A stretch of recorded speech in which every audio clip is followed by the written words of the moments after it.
Man, how have they not made a VHS centered around Halloween before? This was absolutely sick.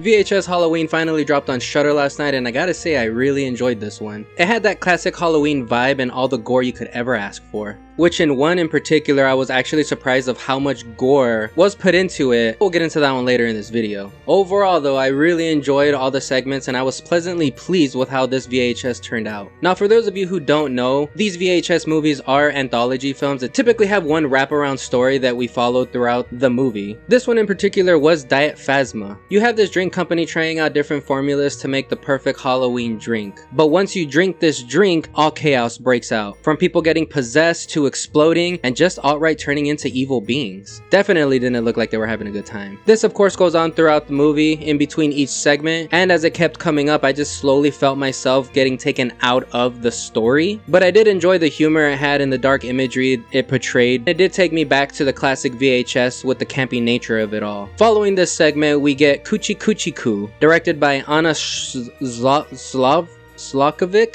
I believe I'm pronouncing that right. This was another one that had very little to it, but with a good premise overall in my opinion. We follow these two girls who go out on their last Halloween by going trick-or-treating one last time before heading out to college. I love this one because it focused on the urban legend aspect of horror, with the urban legend in this universe known as the Mommy. They go into this one house seemingly away from all other houses, with everyone passing it by without a thought. So they go up to it and knock on the door looking for their candy, but once they go in there is no escape. I enjoyed this one, but I did find the main character of Samantha to be annoying, unlikable, and not as comedic as her character tried to portray. You know, typical teenagers nowadays. But I still enjoyed this one with the frightening imagery and the unsettling ending. All I gotta say is, if a group of kids come knocking on your door saying the Mommy is going to get you, you better turn that car around and drive the hell home. But with all jokes aside, I really did enjoy this one with the Mommy when she appears and her prosthetics that they do put on her. I really enjoyed that, and then towards the end of it, it's really creepy, and as the story progressed it just got a lot creepier, especially with finding out certain things with certain people, and I just absolutely loved that. This was probably my third favorite segment in this entire movie. The next segment we get into is called Ut Sumpra Sic Infra, which translates to as above so below. I had to look that up because I didn't know what that meant.